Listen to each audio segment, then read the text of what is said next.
আসসালামু আলাইকুম দর্শক, লন্ডন থেকে কাজী হেমায়েতুদ্দিন মিশন। আসসালামু আলাইকুম প্রিয় দর্শক, আপনাদের নিশ্চয়ই দুদিন আগের একটা খবরের কথা মনে আছে। খবরটা কি ছিল? খবরটা এমন ছিল যে বাংলাদেশ রাশিয়া থেকে তেল কিনতে চায় এবং রাশিয়া থেকে সেই তেল কেনার ব্যাপারে যুক্তরাষ্ট্র বাংলাদেশকে অনুমতি দিয়েছে 60 দিনের জন্য, মানে 2 মাসের জন্য, যে 2 মাস সময়ের মধ্যে তোমরা রাশিয়া থেকে তেল কিনতে পারো। আপনাদের মনে একবার প্রশ্ন হয়নি যে তেল কিনবে বাংলাদেশ, বেচবে রাশিয়া, অনুমতি দেবে যুক্তরাষ্ট্র? কেন? যুক্তরাষ্ট্র কি আমাদের মালিক? আমরা কি আমাদের সমস্ত কিছু যুক্তরাষ্ট্রের কাছে বন্ধক দিয়েছি? যুক্তরাষ্ট্র না চাইলে কি আমাদের তেল কেনার কোনো অধিকার থাকবে না? যুক্তরাষ্ট্র যা বলবে আমাদের কি তাই শুনতে হবে? যদি এমন হয় যে অন্য একটা দেশ আমাদের দেশের উপর এই ধরনের অধিকার ফলাতে আসে, অথবা আমরা এ ধরনের ওদের কাছ থেকে এ ধরনের অনুমতির জন্য অপেক্ষা করতে থাকি, তারা বললে কিনতে পারবো, না বললে কিনতে পারবো না, তারা বললে খেতে পারবো, তারা না বললে আমি কিনতে পারবো না, খাদ্যদ্রব্য কিনতে পারবো না, তেল কিনতে পারবো না, এই যদি হয় সম্পর্ক, সেই সম্পর্ককে আপনি কীভাবে আখ্যায়িত করবেন? তখন কি আমাদের এই দেশ, আমাদের এই সরকার, আমাদের এই দেশের মানুষ, তারা কি নিজেদেরকে স্বাধীন বলে দাবি করতে পারবে? আমরা কি একটা সার্বভৌম রাষ্ট্র আর থাকবো? আমাদের কিন্তু এটাই সবচেয়ে বড় দুঃখ ছিল। বলা হতো নানাভাবে যে এই দেশটা নাকি শেখ হাসিনা ভারতের কাছে বিক্রি করে দিয়েছে, আমরা নাকি ভারতের ভৃত্যে পরিণত হয়েছি, আমরা নাকি ভারতের অনুমতি ছাড়া কিছুই করতে পারি না। এই সমস্ত কথা কিন্তু বলা হতো, পুরো সময়টা ধরেই বলা হতো। শেখ হাসিনার 15 বছর ধরে এই কথাগুলো আমরা শুনতে শুনতে আমাদের কান ঝালাপালা হয়ে গিয়েছিল। শেখ হাসিনার পতনের পর নতুন যে সরকার এসেছিল, সেই সরকারও বারবার বলার চেষ্টা করেছে যে ভারতের সঙ্গে আমাদের একটা দাসখত আছে। ওই সরকারে যারা বিদেশ থেকে যারা নাকি তার পিআরের চাকরি করতো, মানে পিআরের ভূমিকায় যারা ছিল শুরুর দিক থেকে, সরকারকে যারা সাপোর্ট দিত এবং বলতো, এই প্রথম একটা সরকার পাওয়া গেল যা নাকি ভারতের সঙ্গে বুক চিতিয়ে মেরুদণ্ড সোজা করে বার্গেইন করছে। কেবল তাই নয়, এমনও বলা হতো, থ্রেট দেওয়া হতো যে ভারতের যে 7 সিস্টার আছে সেগুলো কিন্তু আমরা ডিস্টার্ব করব যদি আমাদের কিছু করতে আসে। তার মানে ভারতের সঙ্গে যে আমাদের দাসখত চুক্তি ছিল, এটা নিয়ে কিন্তু নানা আলাপ হয়েছিল। মাঝখানে আমরা একবার এমনও দেখলাম, আমি যাকে শিশু উপদেষ্টা বলতাম তখন, মিস্টার আসিফ মাহমুদ সজীব ভুঁইয়া, উনি একবার একটা তালিকা প্রকাশ করলেন যে এই সরকার দায়িত্ব নেওয়ার পর ভারতের সঙ্গে যে দাসত্বমূলক চুক্তিগুলো ছিল সেখান থেকে প্রায় 10টা চুক্তি আমরা বাতিল করে দিয়েছি। এরকম একটা তালিকা উনি প্রকাশ করলেন যে আরও বাতিল করা হবে, বড় একটা তালিকা, তার মধ্যে কোনটা কোনটা বাতিল করা হয়েছে তা উনি দেখালেন। পরে দেখা গেল যে ওই সরকারেরই ওনারই সহকর্মী পররাষ্ট্র সচিব, পররাষ্ট্র উপদেষ্টা যিনি ছিলেন মিস্টার তৌহিদ হোসেন, তিনি বললেন যে যে যে চুক্তির কথা বাতিলের কথা বলা হয়েছে এই চুক্তিগুলি আসলে এক্সিস্টই করে না, এ ধরনের কোনো চুক্তিই নাই। তার মানে পুরাই ভুয়া, মানে হাওয়ার উপরে উনি একটা মেরে দেওয়া মার্কেট তার পক্ষে নেওয়ার চেষ্টা করছেন, মানুষের সেন্টিমেন্টকে এক ধরনের প্রতারণা করেছেন। এই ধরনের লোক সেই সরকারে ছিল। সারাক্ষণ তারা ভারত বিরোধিতা করত এবং ভারত আমাদের সব কিছু নিয়ে যাচ্ছে, ভারতের অনুমতি ছাড়া আমরা কোনো কিছু করতে পারছি না, ভারত আমাদের উপর চেপে বসে আছে, প্রভু হয়ে আছে, এইগুলি বলা বলি করত। কিন্তু তারা এই সময়ে, এই 1.5 বছরে একটাও দেখাতে পারেনি যে ভারতের সঙ্গে বাংলাদেশের কী কী চুক্তি শেখ হাসিনা করেছিল যে নাকি দাসত্বমূলক এবং যেগুলো নাকি তারা বাতিল করে দিয়েছে। তারা কিছুই বাতিল করেনি। যে চুক্তির কথা আমরা খুব বলা বলি হতো যে আদানি থেকে বিদ্যুৎ আনি আমরা, সেই বিদ্যুৎটা দাসত্বমূলক, এবং ওই সরকার দায়িত্ব নেওয়ার পর প্রথম যে ঋণটা টাকাটা পরিশোধ করেছে এটা কিন্তু আদানিটা শোধ করেছে। এই হলো আমাদের সরকারের অবস্থা। 1.5 বছর তারা ওই চুক্তিটা রিভিউ করতো, বাতিল করতো, কিচ্ছু করেনি। তো এই যদি হয় বাস্তবতা, তখন এই সরকার, ওই সরকার, ওই অন্তর্বর্তীকালীন সরকার, তারা একদম ক্ষমতা থেকে নেমে যাওয়ার ঠিক 3 দিন আগে যুক্তরাষ্ট্রের সঙ্গে একটা চুক্তি করেছে। এগুলো বাণিজ্য চুক্তি, এবং সেই বাণিজ্য চুক্তির নন ডিসক্লোজার বাণিজ্য, মানে ওই চুক্তিটা কী করেছে তারা যাওয়ার আগে একদিনের জন্য প্রকাশ করেনি। আমাদের সরকার এখনও আনুষ্ঠানিকভাবে সেই চুক্তিটা কিন্তু প্রকাশ করেনি। বিভিন্নভাবে ওদের যুক্তরাষ্ট্রের বিভিন্ন নথি থেকে, বিভিন্ন থেকে আমরা চুক্তি সম্পর্কে কিছু কিছু জানতে পেরেছি। এই যে আমি বললাম যে রাশিয়া থেকে তেল কিনতে যুক্তরাষ্ট্রের অনুমতি লাগবে, এটা কিন্তু ওই চুক্তির কারণে।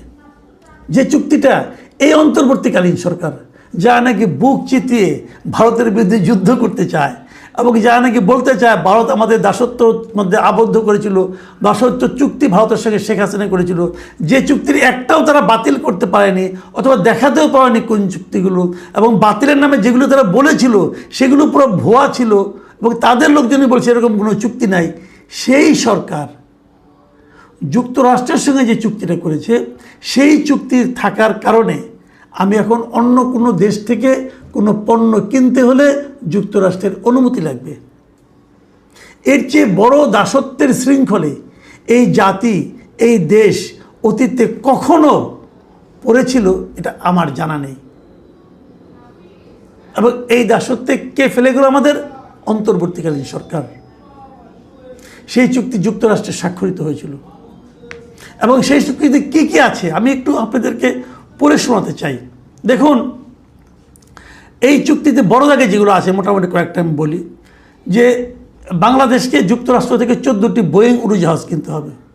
মানে আপনার পছন্দ হোক বা না হোক, বোয়িংই কিনতে হবে। আপনি এয়ারবাস কিনতে পারবেন না, অথবা অন্য কোনো কিছু কিনতে পারবেন না। আপনাকে 14টা বোয়িং আপনাকে উড়োজাহাজ কিনতে হবে।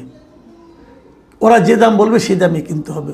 আচ্ছা, 15 বছরে $1500 কোটি জ্বালানি কিনতে হবে। আপনাকে আগামী 15 বছরে $1500 কোটি জ্বালানি কিনতে হবে, এবং ওরা যে দাম বলবে সে দাম, আপনার বার্গেন করার কোনো স্কোপ নাই। যুক্তরাষ্ট্রের জ্বালানির দাম তো কাতারের চেয়ে, কুয়েতের চেয়ে অথবা সৌদি আরবের জ্বালানির চেয়ে বেশি হবে, কোনো সন্দেহ নাই। আপনাকে ওই বেশি দামেই কিনতে হবে। প্রতি বছর $350 কোটি কৃষি পণ্য আমদানি করতে হবে যুক্তরাষ্ট্র থেকে। আচ্ছা, যুক্তরাষ্ট্র থেকে আপনি যদি কৃষি পণ্য আনতে চান, সেটাকে আপনি আমার আইনে বিক্রি করতে পারবেন? ভাবেন একবার। ধরেন যুক্তরাষ্ট্রে কিন্তু গোলালু হয়, যুক্তরাষ্ট্রের আলু আইনাকে আমাদের বাজারে বিক্রি করতে পারবেন আপনি? যুক্তরাষ্ট্রে আমাদের এখানে আলু মৌসুমের সময় 20 টাকা পর্যন্ত কেজিতে নেমে আসে। 20 টাকা মানে ওদের 20 সেন্ট। ওই টাকা আপনি যুক্তরাষ্ট্রে আলু পাবেন, আবার সেটা এত দূর থেকে পরিবহন করেন পাবেন, কিন্তু আপনাকে কিনতে হবে। কেনার পর আপনি কী করবেন? আপনি নিয়ে ফেলাই যান অথবা যা ইচ্ছে তাই করেন, কিন্তু আপনাকে কিনতে হবে। তাহলে আপনি যদি $350 কোটি আলু অথবা অন্য কোনো কৃষি সামগ্রী, আপনাকে কৃষি সামগ্রী কিনতে হবে $350 কোটি কিনে সেগুলো না আপনার বাজারে বিক্রি করতে পারবেন? তাহলে কী করবেন? লসে বিক্রি করবেন, আপনার টাকাটা লস হবে। সামরিক সরঞ্জাম ক্রয় বৃদ্ধি করতে হবে, আপনাকে আরও বেশি বেশি অস্ত্র কিনতে হবে। কোত্থেকে? যুক্তরাষ্ট্র থেকে। আপনি সামরিক সরঞ্জাম কিনা কী করবেন? আপনি কার সঙ্গে যুদ্ধ করবেন? গত 50 বছরে বাংলাদেশের সামরিক সরঞ্জামের কী ব্যবহার হয়েছে বলেন? এই সামরিক সরঞ্জাম দিয়ে আমাদের সেনাবাহিনী কার সঙ্গে যুদ্ধ করেছে? কি প্রয়োজন আমাদের? আমাদের যুদ্ধ হলে কার সঙ্গে যুদ্ধ করবো আমরা? আমাদের আশেপাশের মধ্যে কী রাষ্ট্র আছে? ভারত আছে, মিয়ানমার আছে, এবং চীন আছে। এদের কার সঙ্গে যুদ্ধ করতে পারবো আমরা? কত অস্ত্র আমাদের কিনতে হবে, এবং এই অস্ত্র কেনার যে বিপুল ব্যয়, এটা কি আমাদের জন্য কোনো উন্নয়নমূলক কাজ হবে? এটা আপনাকে করতে হবে। তারপর কিছু নির্দিষ্ট দেশ থেকে সামরিক সরঞ্জাম ক্রয় সীমিত রাখার চেষ্টা করতে হবে। মানে আপনি যদি কিছু কিনতে চান, আপনি অনেক কম দামে চীন থেকে কিনবেন অথবা ভারত থেকে কিনবেন, সেটা আপনি পারবেন না, আপনাকে ওনার কাছ থেকে কিনতে হবে। তো এইগুলো আরও অনেকগুলো বিষয় আছে যেগুলো করতে হবে। বিনিময়ে আমরা কী পাবো?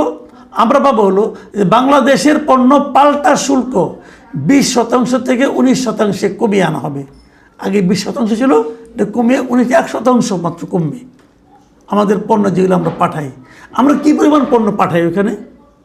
আমরা ওখানে এর আগে $6 বিলিয়ন পণ্য পাঠাতাম, আর যুক্তরাষ্ট্র থেকে আমদানি করতাম $2 বিলিয়ন সমমূল্যের পণ্য। এখন ওই $2 বিলিয়নের মধ্যে কি কৃষি পণ্য ছিল না, কিন্তু আপনাকে $350 মিলিয়ন কৃষি পণ্য কিন্তু আপনাকে কিনতে হবে রে ভাই। তাহলে আপনি কিভাবে করবেন?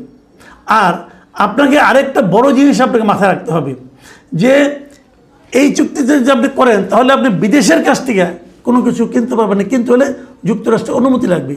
এই যে আমাদের রূপপুর একটা পারমাণবিক বিদ্যুৎ কেন্দ্র রয়েছে, এই বিদ্যুৎ একটা চুক্তির একটা অংশ আছে যে যুক্তরাষ্ট্র ব্যতিরিকে নতুন করে বাংলাদেশ অন্য কোনো দেশ থেকে পারমাণবিক প্রযুক্তি ক্রয় করতে পারবে না।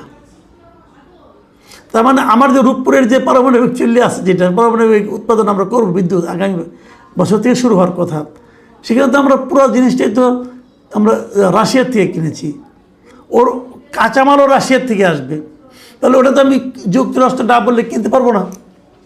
তো এই যে বিষয়গুলো এবং এর বাইরে যে জিনিসটার কারণে আমরা এই অনুমতিটা নিচ্ছি সেটা হলো গিয়া আমাদেরকে কিন্তু অন্য কোনো দেশকে, যে সমস্ত দেশকে যুক্তরাষ্ট্র কোনো ধরনের নিষেধাজ্ঞা দেবে যে এই দেশের পণ্য আমরা কিনবো না, মানে যুক্তরাষ্ট্র যদি বলে আমি রাশিয়ার পণ্য কিনবো না, আমি ইরানের পণ্য কিনবো না, ইরানের পণ্য বিক্রয়ের উপর যদি যুক্তরাষ্ট্র নিষেধাজ্ঞা দেয় সেই নিষেধাজ্ঞা আমাদেরও মানতে হবে।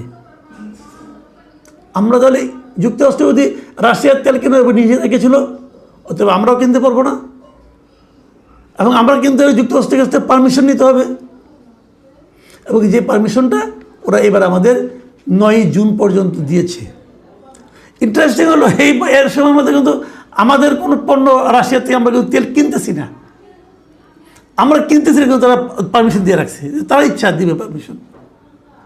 যদি আমরা কিনতেও চাইতাম তারপর লাভ হতো না, কোনো রাশিয়ার তেল আমাদের আইনে খুব একটা সুবিধা হয় না।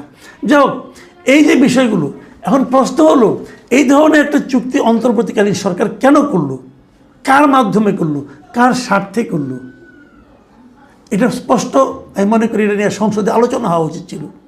সংসদে এত কিছু আলোচনা হচ্ছে, এই চুক্তির আলোচনা হচ্ছে না। তেল গ্যাসের চেয়ে এটা বড় সমস্যা, এটা আজকে দেখলাম বলেছেন একটা অনুষ্ঠানে মিস্টার দেবপ্রিয় ভট্টাচার্য। উনি বলছেন যে তেল গ্যাসের যে সমস্যা তার চেয়ে বড় সমস্যা হলো যুক্তরাষ্ট্রের সঙ্গে করা এই বাণিজ্য চুক্তি। এটা নিয়ে কোনো আলোচনা হচ্ছে না, সরকার আলোচনা করছে না, বরঞ্চ এই চুক্তির যিনি মূল হোতা, অন্তর্বর্তীকালীন সরকারের ওই সময় যিনি ওই চুক্তির জন্য যুক্তরাষ্ট্রে চলে গিয়েছিলেন, ডক্টর খলিলুর রহমান, তাকে এই সরকার পররাষ্ট্রমন্ত্রী বানিয়েছে। ব্যাখ্যাটা কি? সহজ ব্যাখ্যা, আমি ব্যাখ্যাটা করে দিচ্ছি। ব্যাখ্যাটা হলো, আসলে আমি বারবার প্রশ্ন করছিলাম না যে হোয়াই ডক্টর খলিলুর রহমান, তাকে কেন এই সরকার পররাষ্ট্রমন্ত্রী বানালো?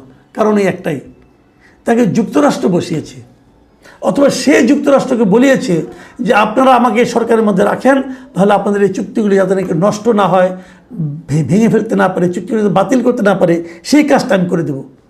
এবং সে প্রতিনিয়ত সরকারকে জুজুর ভয় দেখাতে থাকবে যে চুক্তিগুলি বাতিল করা যাবে না। এই লোকটা তো এই দেশের নাগরিকই না, আমি বহুবার বলেছি। সে দীর্ঘদিন ধরে আমেরিকায় ছিল, হঠাৎ করে উড়ে এসে বড় বড় কাজ করছে, উনি সুচয়ে ঢুকে এখন ফাল হয়ে বেরোচ্ছে। দেশটাকে কত বড় ক্ষতি করে দিয়েছে। যারা এতদিন ধরে কথা বলতেন যে আমরা অন্য দেশের অনুগত হয়ে যাচ্ছি, তাদেরকে দেখিয়ে দিয়েছে যে অন্য দেশের প্রজা, অন্য দেশের চাকর এবং নিজের সার্বভৌমত্ব কীভাবে নষ্ট করতে হয় তার জার্জল্যমান মানে উদাহরণ এই ডক্টর খলিলুর রহমান, ডক্টর ইউনুস গং আমাদেরকে উপহার দিয়ে গেছে। আমরা এখান থেকে কী করে বেরোবো? বের হওয়ার একটা নিয়ম আছে যে আপনি কিন্তু 60 দিনের জন্য 60 দিনের নোটিশে এই চুক্তি বাতিল করতে পারেন, কিন্তু যাদেরকে বাতিল করতে না পারে সেই জন্য তো ডক্টর খলিলকে বসিয়ে রেখেছে এখানে, সে তো তাও করতে দিবে না। প্রিয় দর্শক, একবার ভাবুন আমরা কোথায় আছি, আমরা কিভাবে আছি, আমরা কতটা স্বাধীন আছি এবং কতটা পরাধীনতার শৃঙ্খল আমাদের পরিয়ে দিয়ে গেছেন এই ডক্টর ইউনুস, ডক্টর খলিল গংরা।